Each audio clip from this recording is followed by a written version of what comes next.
Soit avec vous. Évangile de Jésus-Christ selon saint Luc. En ce temps-là, comme on l'écoutait, Jésus ajouta une parabole. Il était près de Jérusalem et ses auditeurs pensaient que le royaume de Dieu allait se manifester à l'instant même. Voici donc ce qu'il dit. Un homme de la noblesse partit dans un pays lointain pour se faire donner la royauté et revenir ensuite. Il appela 10 de ses serviteurs et remit à chacun une somme de la valeur d'une mine. Puis il leur dit, « Pendant mon voyage, faites de bonnes affaires. » Mais ses concitoyens le détestaient. Et ils envoyèrent derrière lui une délégation chargée de dire, « Nous ne voulons pas que cet homme règne sur nous. » Quand il fut de retour, après avoir reçu la royauté, il fit convoquer les serviteurs auxquels il avait remis l'argent, afin de savoir ce que leurs affaires avaient rapporté.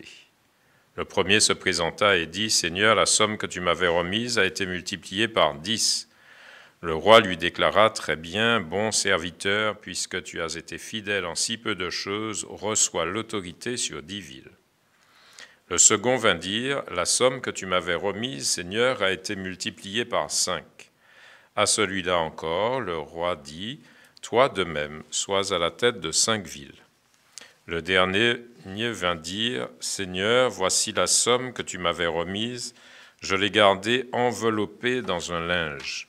En effet, j'avais peur de toi, car tu es un homme exigeant. Tu retires ce que tu n'as pas mis en dépôt, tu moissonnes ce que tu n'as pas semé. » Le roi lui déclara, « Je vais te juger sur tes paroles, serviteur mauvais. Tu savais que je suis un homme exigeant, que je retire ce que je n'ai pas mis en dépôt, que je moissonne ce que je n'ai pas semé.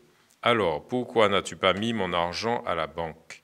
À mon arrivée, je l'aurais repris avec les intérêts. » Et le roi dit à ceux qui étaient là, « Retirez-lui cette somme et donnez-la à celui qui a 10 fois plus. » On lui dit, « Seigneur, il a 10 fois plus. » Je vous le déclare, on donnera à celui qui a, mais celui qui n'a rien se verra enlever même ce qu'il a. Quant à mes ennemis, ceux qui n'ont pas voulu que je règne sur eux, amenez-les ici et égorgez-les devant moi. » Après avoir ainsi parlé, Jésus partit en avant pour monter à Jérusalem. Acclamons la parole de Dieu. Louange à toi, Seigneur Jésus.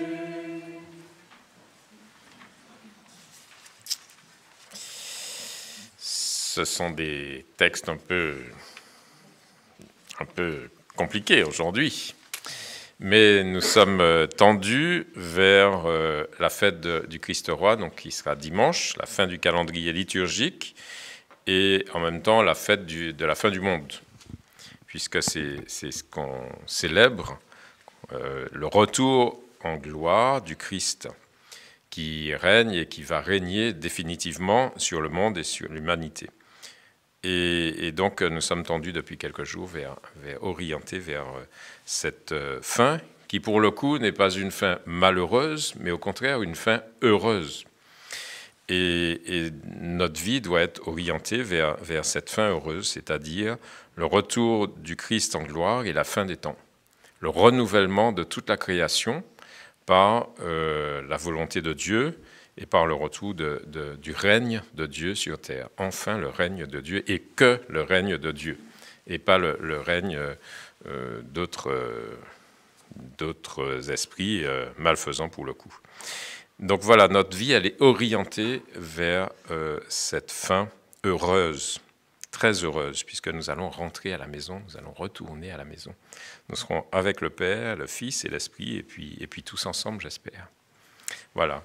Et donc, tous ces épisodes, autant dans la première lecture avec ces enfants qui refusent de s'écarter de Dieu, qui refusent de vouer un culte aux idoles, notamment aux idoles du roi, et ils refusent, ils acceptent la mort de fait, parce qu'ils seront tués les uns après les autres, mais ils savent où ils vont. ils savent pourquoi ils refusent. Ce n'est pas par plaisir d'être tué ou d'être un héros, pardon, mais d'être plutôt fidèle à Dieu qui se donne, qui les a voulus et qui nous a voulu chacun par amour et qui a donné sa vie dans la personne de Jésus le Fils. Voilà. Et puis dans l'Évangile, alors, là, c'est un peu plus, comment on va dire, un peu plus dur à entendre parce que Jésus, bien sûr, il donne cette parabole et on pense un peu à lui où voilà, il a donné à chacun des talents et ici une somme d'argent qui sera fructifiée. Et puis voilà, il y en a un qui ne fait pas fructifier cette somme, qui n'a même pas mis l'argent à la banque. Alors bon, pourquoi il dit ça, etc. En fait, au moins trois choses. La première, c'est que de fait, nous avons tous reçu quelque chose de Dieu. Tous. Et nous avons tous à faire fructifier ce que Dieu nous a donné. Fructifier pour nous-mêmes et puis pour les autres. Parce que de fait, les talents, les grâces, ce que nous avons reçu de Dieu, eh bien, ça sert aussi aux autres. Ce n'est pas à garder égoïstement. Mais nous avons tous reçu quelque chose de Dieu, ne serait-ce que la vie. Et puis, quelquefois, on peut mépriser les autres parce que, voilà, c'est des petites gens, ou peut-être même pas des gens du tout. Dans l'histoire, il y a des humains qui ont été considérés comme pas des gens du tout, comme des meubles, peut-être même moins que des meubles. Mais voilà, aujourd'hui encore, on peut aussi déconsidérer d'autres parce qu'ils ne sont pas comme nous, ils n'ont pas autant de richesses, pas seulement les richesses matérielles, mais des grâces, une intelligence ou je ne sais quoi. Et donc, eh bien, dans l'autre, il y a quelque chose de Dieu. Et souvent, une richesse, une pépite extraordinaire qui n'est pas mise en valeur. Alors que nous, quelquefois, on peut mettre aussi en valeur des choses qui sont artificielles, qui ne viennent pas de Dieu. Et là, voilà, c'est un don, mets-le en valeur. Mets-le en valeur et au service des autres. Et puis le deuxième point, c'est que, eh bien, Jésus, dans cette parabole, aussi dit celui qui n'a rien se verra enlever même ce qu'il a. C'est un peu compliqué à comprendre parce que si on n'a rien, on ne peut pas en plus être dépouillé, mais quelquefois on pense avoir alors qu'on n'a rien et on pense avoir, même ce que tu penses avoir, tu ne l'auras même pas. Autrement dit, effectivement, on sera dépouillé à nu. Mais à nu, peut-être que finalement c'est presque un cadeau. Parce qu'il n'y a plus rien d'artificiel, il n'y a plus de masque, il n'y a plus rien. On est en vérité, et là, on peut se laisser remplir par Dieu. Voilà. Et puis la troisième, je fais court, mais le troisième élément que je voulais aussi partager avec vous, plus compliqué alors, ce roi qui dit « Ah, quant à mes ennemis qui ne voulaient pas qu'ils règnent, ceux qui n'ont pas voulu que je règne sur eux, amenez-les ici et égorgez-les devant moi. »